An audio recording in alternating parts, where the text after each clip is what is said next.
Oke, baik. Perkenalkan, nama saya Oldi Denata Banutnaek, NIM 191200015.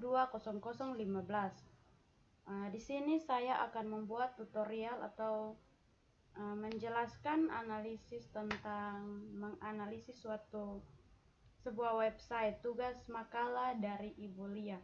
Baik, langsung saja kita masuk pada penjelasan untuk makalahnya.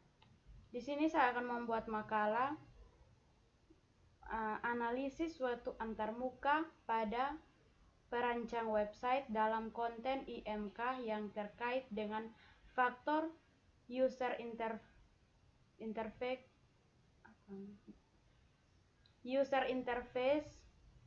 user usability, dan user experience.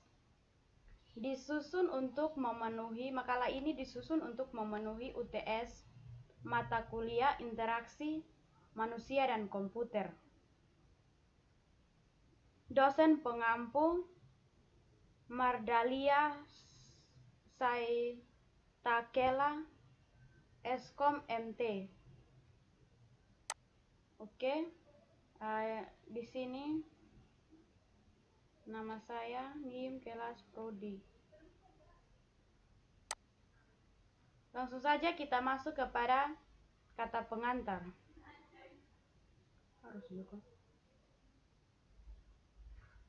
Kata pengantar itu puji syukur kehadirat Tuhan Yang Maha Esa yang telah memberikan rahmat dan hidayahnya sehingga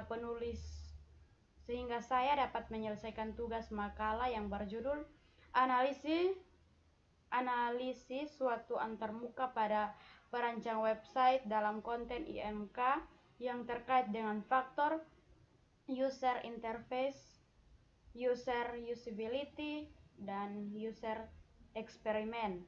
Ini terdapat tepat pada waktunya.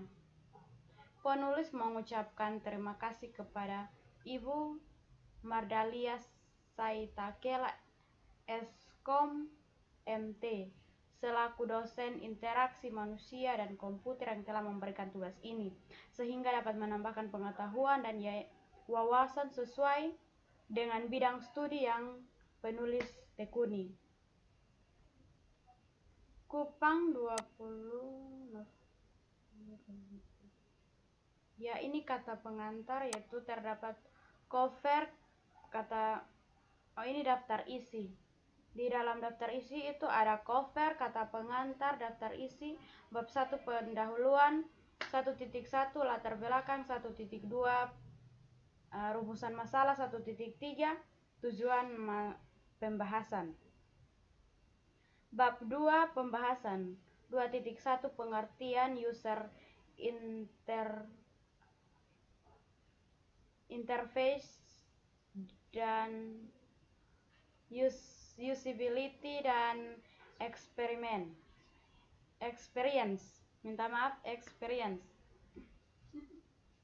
Kedua, macam-macam. 2.2 macam-macam website. Oke, yang berikut bab 3 penutup, kesimpulan, besaran. Daftar. Baik, sekarang kita akan masuk untuk bab 1 pendahuluan.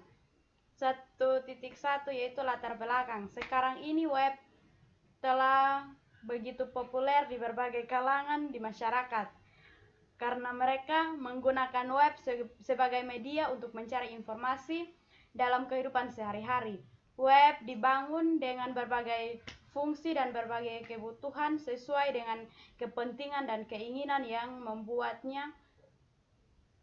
Karena peranan web sangat penting, maka dalam membangun website harus memperhatikan beberapa faktor, yaitu usability dan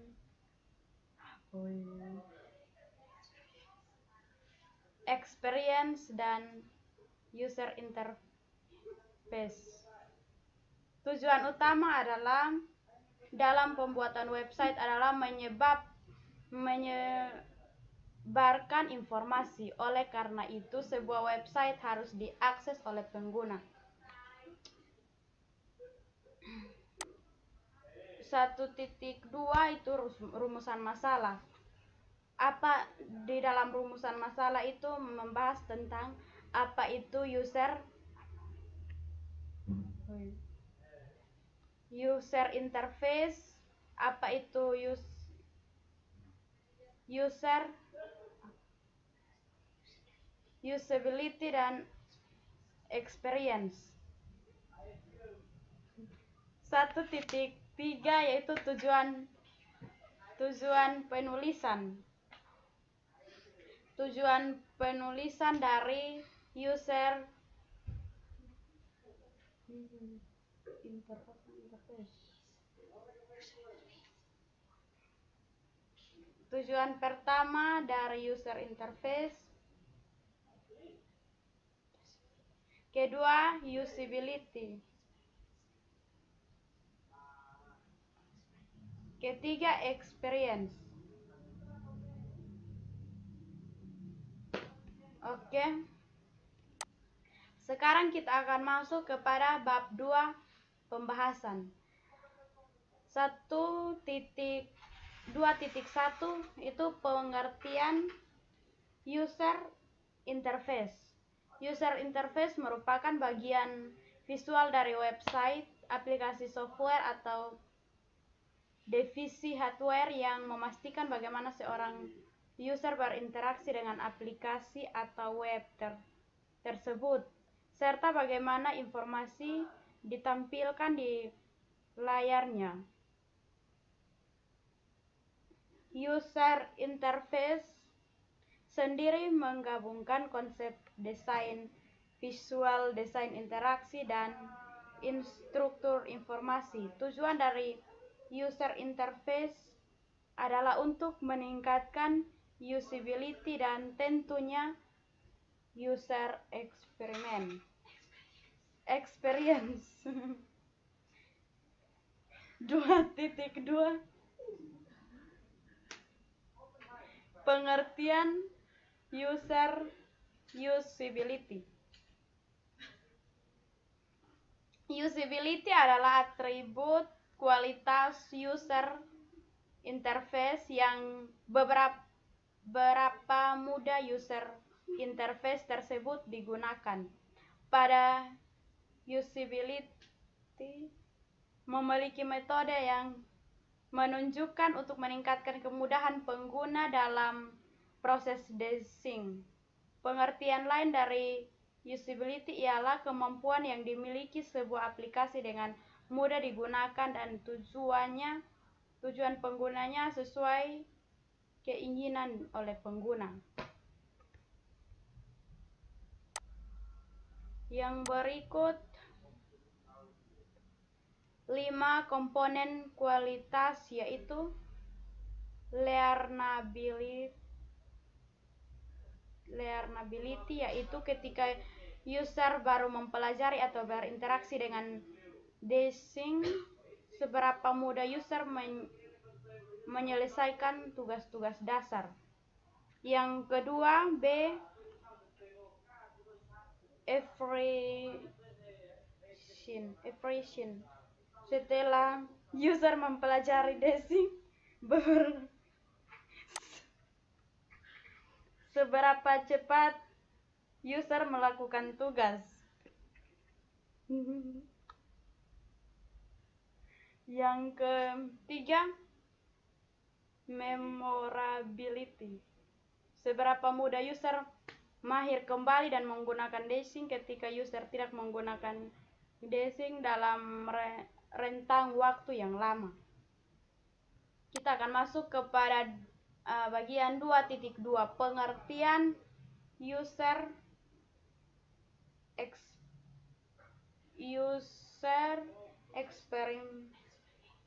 experience. User experience adalah bagaimana pengalaman pengguna dalam berinteraksi atau menggunakan produk digital Anda. Pengalaman ini dilihat dari beberapa mudahnya pengguna untuk mendapatkan apa yang mereka inginkan dari produk tersebut. Kata lain, user experience Produk yang bagus tidak akan menyulitkan pengguna untuk mencari tujuan mereka, entah itu dari desain produk yang ringan atau diakses menu yang tidak berbelit-belit dan lain sebagainya. Yang kedua, kita akan masuk pada bagian 2.3, yaitu macam-macam website. Yang pertama, saya memilih YouTube. YouTube adalah sebuah website berbagai video yang dibuat oleh 3 mantan karyawan PayPal pada Februari 2005. Situs web ini memungkinkan pengguna mengunggah, menonton dan berbagai video. Pengguna tak terdaftar dalam menonton video, sementara pengguna terdaftar dalam mengunduh video dan jumlah tak terbatas. Kedua, pengertian YouTube. Pengertian YouTube pada dasarnya, YouTube adalah sebuah website untuk berbagai video ataupun menonton video yang dibagikan oleh berbagai pihak. Banyak sekali yang bisa kita temukan di YouTube, mulai dari vlog keseharian, tutorial, hiburan, trailer film, video klip, klip musik, dan masih banyak lagi. Di sini fitur-fitur YouTube dan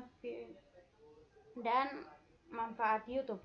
Manfaat YouTube yaitu berbicara tentang manfaat dari YouTube sendiri, bisa kita lihat dari sisi pengguna dan penontonnya. Kedua belah pihak bisa saling diuntungkan sehingga bisa saling menguntungkan. Kedua, media. Yang berikut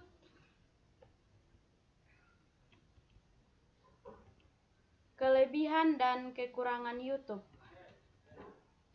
Kelebihan YouTube itu menjadi sumber informasi berbagai pihak, menjadi media promosi yang baik, sumber hiburan yang kaya akan kreativitas, menjadi sumber penghasilan, berbagai kegiatan dengan live streaming. Yang berikut kekurangan dari YouTube. Masih banyak berita hoax, dalam kurung berita tidak sesuai dengan sumber.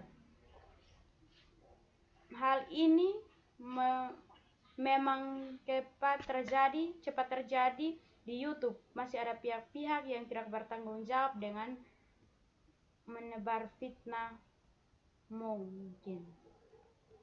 Web yang kedua, saya ambil web Google Chrome. Google Chrome pertama kali dirilis oleh Google pada tanggal 2 September 2008, yang saat ini hanya untuk Microsoft Word karena masih dalam status beta. Lalu pada 11 Desember tahun yang sama, Google Chrome diluncurkan untuk semua sistem operasi karena telah mencapai versi stabil. Manfaatnya, jangan samakan masuk ke Chrome dengan membuka Chrome. Pada awalnya saya juga sempat berpikir demikian, namun ternyata beda 100%. Kelebihan Chrome yaitu membuat halaman browser dengan sangat cepat. Chrome memiliki fitur terjemahan dalam halaman ke dalam bahasa yang diinginkan. Kekurangan Chrome yaitu pengguna RAM yang sangat besar untuk menjalankan tab-tab dan extension. Kelebihan lain itu desain yang minimalis. Kedua, proses loading tab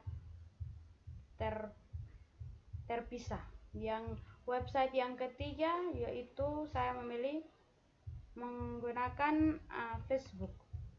Facebook adalah sebuah layanan jejaring sosial berkantor pusat di Menlo Park,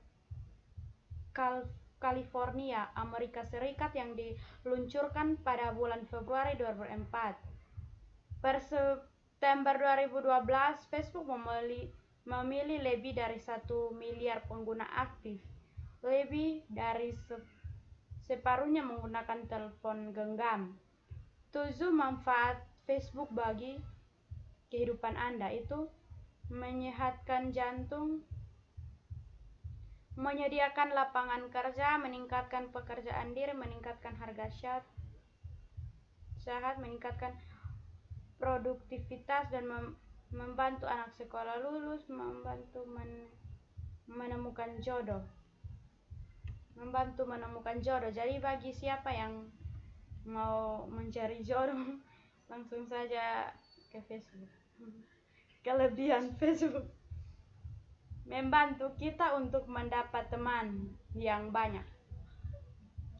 Jadi yang setiap hari sendirian di rumah ya disarankan untuk bermain Facebook. Yang keempat, website yang saya pilih itu Instagram. Instagram dalam kurung juga disebut dengan IG atau Insta, adalah sebuah aplikasi berbagi foto dan video yang memungkinkan pengguna mengambil foto, mengambil video, menerangkan fitur digital dan membagikannya ke berbagai layanan jejaring sosial. Manfaat dari Instagram untuk bisnis Anda itu, jadi Instagram juga harus ada manfaat untuk bisnis. Jadi siapa yang mau bisnis ya? Yang pertama, platform yang populer, platform yang sangat visual, ketiga memiliki jangkauan yang luas, 4 memungkinkan Anda beriklan ke pelanggan potensial, memberikan dukungan pada bisnis lokal, memberikan komisi kepada pengguna. Kelebihan dan kekurangan Instagram: mampu bersifat privasi, memiliki beberapa fitur menarik, menyediakan akun bisnis, harus diupdate secara berkala.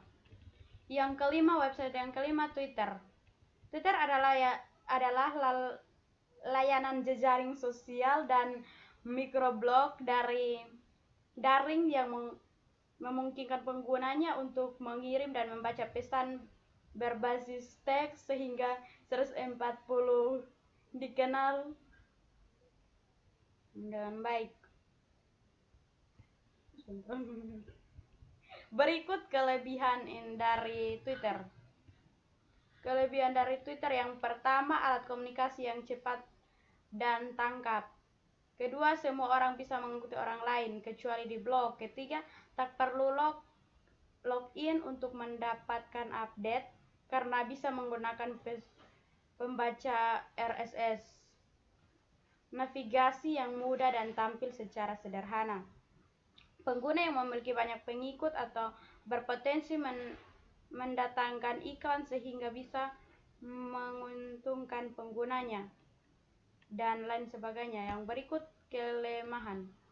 kelemahan dari Instagram, yaitu yang pertama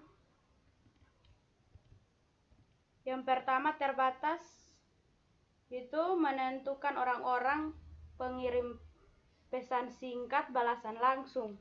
Tidak semua orang menentukan manfaat langsungnya, lebih menekankan pada penghitungan followers. Mudah disalahgunakan untuk spam dan meningkatkan tingkat kebisingan. Relatif lebih kecil basis menggunakan install. Yang berikut 5 manfaat Twitter.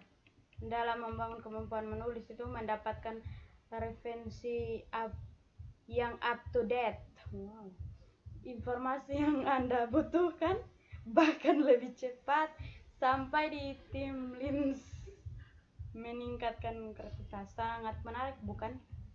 Website yang keenam, WhatsApp. WhatsApp Messenger adalah aplikasi pesan untuk ponsel cerdas. Aplikasi Messenger merupakan aplikasi pesan lintas platform yang digunakan yang memungkinkan kita bertukar pesan tanpa pulsa karena WhatsApp Messenger menggunakan paket data internet. Manfaat WhatsApp sebagai fitur atau alat komunikasi. Dua, dapat digunakan untuk berbagai lokasi dan keamanan. Media untuk saling berbagi informasi, sarana untuk melakukan video call. Jadi apabila saudara atau pacar kita atau siapapun atau dimanapun ia berada, kita bisa video call dengan dia, asalkan di situ ada jaringannya. Enak mempelajari istilah-istilah baru. Yang berikut tidak memakan terlalu banyak baterai.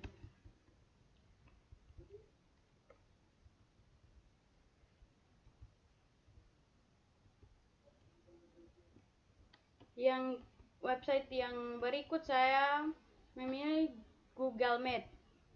Google Meet adalah salah satu aplikasi software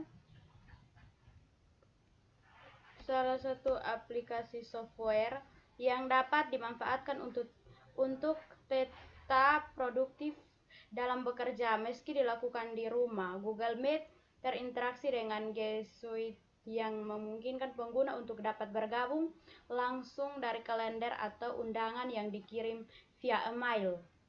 Yang berikut kelebihan dari Google Meet. Kelebihan melakukan pertemuan daring di Google Meet, Anda tidak perlu khawatir dengan biaya pemakaian awal yang harus dikeluarkan. Manfaat tersebut antara lain mendapatkan referensi yang up to date. Website yang berikut yaitu saya pilih Play Store. Play Store sebelumnya Android Market adalah layanan distribusi digital yang dioperasikan dan dikembangkan oleh Google. Ini berfungsi sebagai toko aplikasi resmi untuk sistem operasi Android. Kelebihannya, selain up to date, bisa memperbaharui secara otomatis, dan yang ketiga, banyak aplikasi game yang gratis. Hehehe. Yang keempat,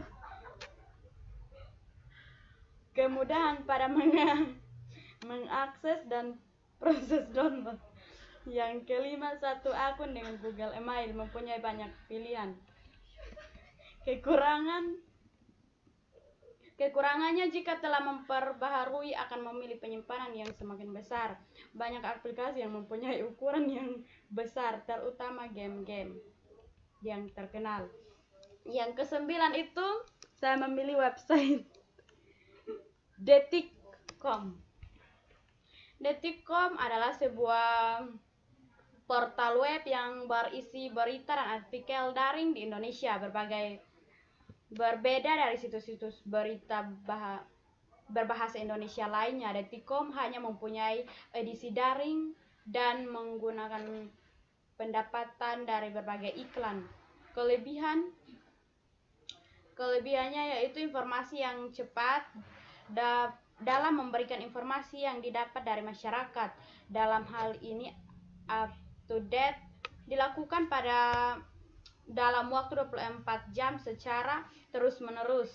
Yang kelebihan yang kedua, berita yang ditulis dan mudah dipahami oleh bahasa masyarakat. Yang ketiga, mudah mengaksesnya dan bila dinikmati berbagai macam teknologi. 4, memungkinkan internet membaca melalui fasilitas Chrome membaca. Kekurangan yang pertama yaitu kekurangan iklan yang sudah diterbitkan tidak dapat dirubah. Itu kekurangannya.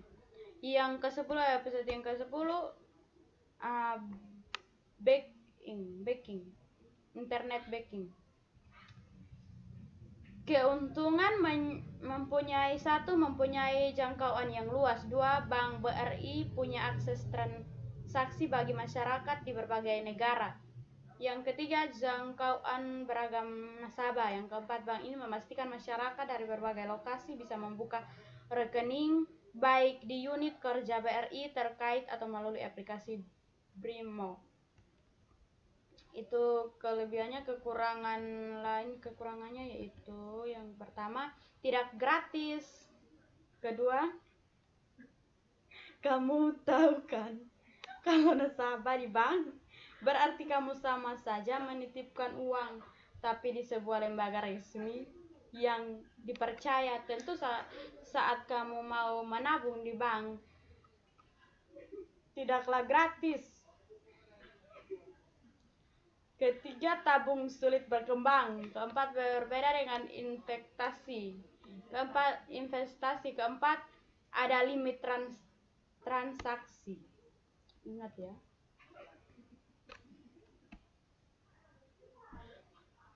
Yang berikut kita akan masuk kepada bab 3. Bab 3 yaitu penutup. Untuk bagian 3.1 itu kesimpulan. Baik dari penjelasan di atas juga saya menyimpulkan